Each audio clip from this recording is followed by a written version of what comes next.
আলমারির থেকে সব টাকা পয়সা গয়নাগাটি সব নিয়ে চলে গেছে চুরে।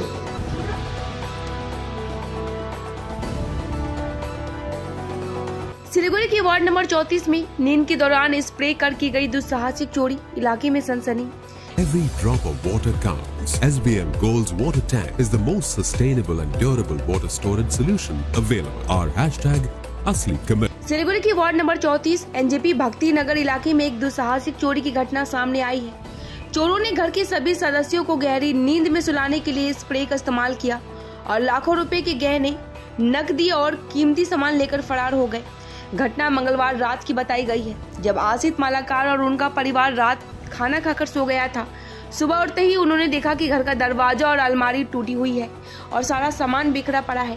तभी जाकर उन्हें चोरी की घटना का पता चला। चौंकाने वाली बात यह है कि घटना के वक्त परिवार के सभी सदस्य घर पर ही मौजूद थे, लेकिन किसी को भी कुछ भी महसूस नहीं हुआ।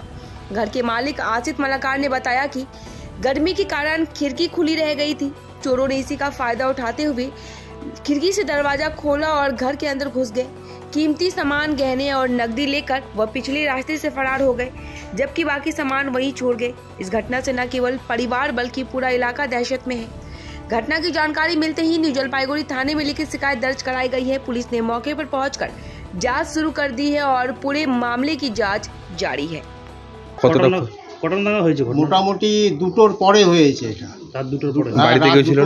রাত দুটোর পরে হয়েছে। তবে বাড়িতে সবাই ছিলাম, হ্যাঁ, সব ঘরের লোক ছিল শুয়ে, কিন্তু কেউ আমরা টের পাইনি। কি মনে হচ্ছে যে কি বাড়িতে সবাই ছিলেন তারপরেও টের পাননি? আমার মনে হচ্ছে যে কোনো রকম নেশার জাতীয় কোনো রকম কিছু একটা হয়তো স্প্রে করে সবাই একটু যেন ভালোভাবে ঘুমিয়ে পড়ে, সেই কারণে ভিতর এটা ছিটকানি খুলে নিয়ে চলে গেছে সব কিছু। কত টাকা ক্ষয় গেছে? আমাদের মোটামুটি ক্যাশ ছিল ৮০,০০০ টাকার মতন এবং সোনাদানা যা ছিল প্রায় ৩ লাখ টাকার মতন সোনাদানা ছিল। পুলিশকে জানানো হয়েছে? পুলিশকে, হ্যাঁ, পুলিশকে জানানো হয়েছে এবং কাউন্সিলরকেও জানানো হয়েছে। ওনারা এসেছিলেন, ওনারা ইনভেস্টিগেশন করছেন। হ্যাঁ, এখন দেখা যাক কী হয়। তা আমার বাড়ির পেছনটাতে কিন্তু নানা রকম দুষ্কৃতির আনাগোনা চলে। এটা প্রশাসনকেও বারবার বলা হয়েছে এবং কাউন্সিলরকেও বলা হয়েছে, কিন্তু আজ পর্যন্ত কোনো রকম শুরু হয়নি। তো আমরা চাচ্ছি যে আমাদের পিছনের যে দিকটা, ওখানে যে খালি জমিটা আছে, নানা রকম দুষ্কৃতির আড্ডা সন্ধ্যা হলে, রাত্রি হলে পরে, ওইটা যেন প্রশাসন একটু ভালো করে নজর দেয় জায়গাটায়। কি বলবেন যে এইভাবে চুরি হয়ে কতটা? সে তো খারাপই হচ্ছে। আজকে আমার বাড়ি হয়েছে, কালকে আমার পাশের বাড়ি হতে পারে, তো সেটা তো প্রশাসন দেখবে না, সব কিছু যাচাই করে কেন হচ্ছে জিনিসটা। কি মনে হচ্ছে নেশাগ্রস্ত? হ্যাঁ, এরকমই হবে, কারণ ওই পিছনটাতে সব কিছু দুষ্কৃতি কাজ করে, সব নানা রকম বাইরের ছেলেরা এসে ওখানে নেশা করে। তো আমাদের সন্দেহ যে ওখান থেকে ওইভাবেই কিছু ছেলেপেলেরা এসে এইসব কাজ করেছে।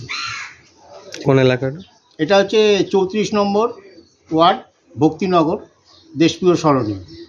রাতের বেলা করে এইভাবে চুরি হয়েছে, কতটা আতঙ্কিত রয়েছেন? আতঙ্কিত আছি। হ্যাঁ, এই যে রাত্রেবেলা ভোরবেলা উঠে দেখি ঘরে এই অবস্থা, কিচ্ছু টের পাইনি একদম। কখন যে হলো, কীরকম সাহস চিন্তা করো। হ্যাঁ, সে কাঠের আইসে বানায়, আংটা বানায়, ঘরের জানলা দিয়ে দরজা খুলে ফেললো। কীরকম সাহস! হ্যাঁ, খুলে নিয়ে চলে গেল। ভোরবেলা উঠে দেখি সব দরজা খোলা, এই দরজা খোলা, ওদিকের দরজা খোলা, আলমারি খুলে হা হয়ে আছে, কাপড় চোপড় সব লন্ডভন্ড নিচে। মানে 10টা টাকা ঘরে রেখে যায় নাই, 10টা টাকা ঘরে রেখে যায় না। সমস্ত কিছু, এখানে ব্যাগ ছিল, ওখানে ব্যাগ ছিল, প্রত্যেকটা ব্যাগের জিনিস নিয়ে গেছে।